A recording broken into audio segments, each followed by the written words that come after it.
You're with Julian on the Brown Note and a short movie review of The Deeper You Dig, which was a film that came out in July on streaming and is the latest horror sensation by John Adams and Toby Poser.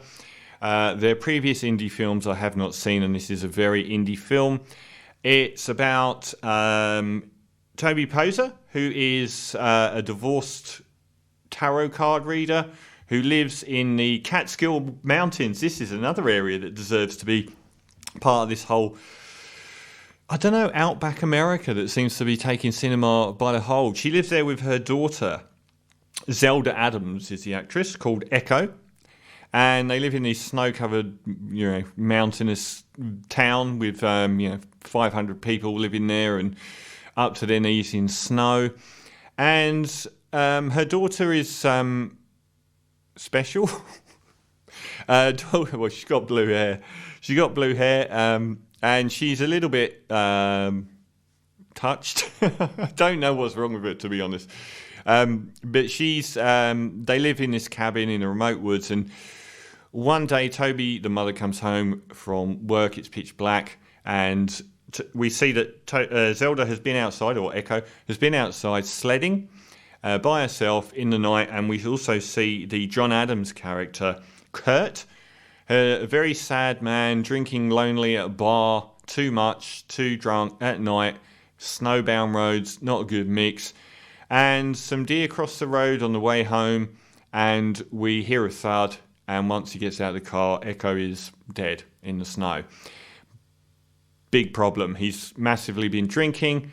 In shock, probably, he picks up the body and panics and takes the body home with the intention of disposing of it, and puts her in the bathtub, at which point Echo wakes up, oh dear, and then he really panics and kills her because he can't justify anything else that's happened, and he's drunk, and he kills the girl and buries her in the woods. And Toby wanders the town for the next few weeks looking for her daughter, and also getting back involved in her tarot card reading, which she had pointedly become doing for money, mocking her clients. But then she goes back to fully believing in it all again and accepting some sort of cerebral punishment for her lackadaisical ways. Whilst the rest of the time we watch John Adams slowly unravel mentally from what he's done, and the character of Echo start appearing in his life or in his head as a ghost-like presence tormenting him. Now, I'm reviewing this film for a reason. It's got 94% on Rotten Tomatoes and 75% on Metacritic, denoting that it is a really good indie horror film. I've gone on at length about how great many indie horror films are, and the particularly A24 ones, and films like The Witch, Hereditary this year. I love The Lodge. And there have been so many that are really, really exciting and, at the vanguard of cinema and, disturbing and subversive. This would denote that this is worth your time, and I wanted to say that it isn't. It is actually a quite poor film. It is incredibly limited. I'm not sure how it's got the good reviews it's got. The description I just gave is pretty much the whole film. It is very slow and very slight.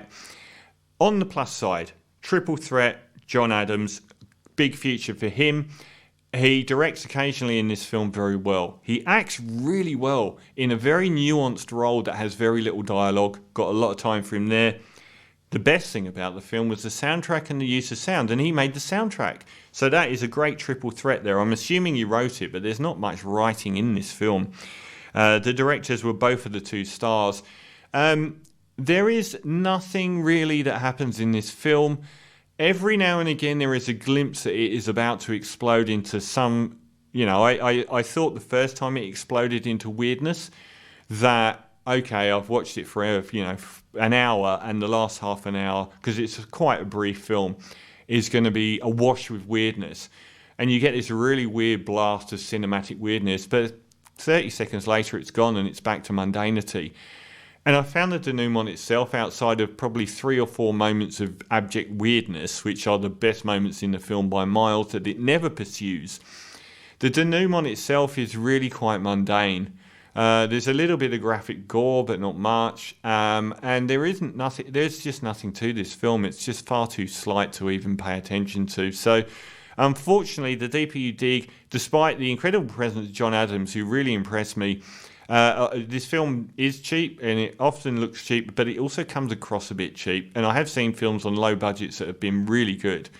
So I wasn't as impressed as the critics are on this. The deeper you dig, I would give a 4.5 out of 10. And no, don't bother. Sadly,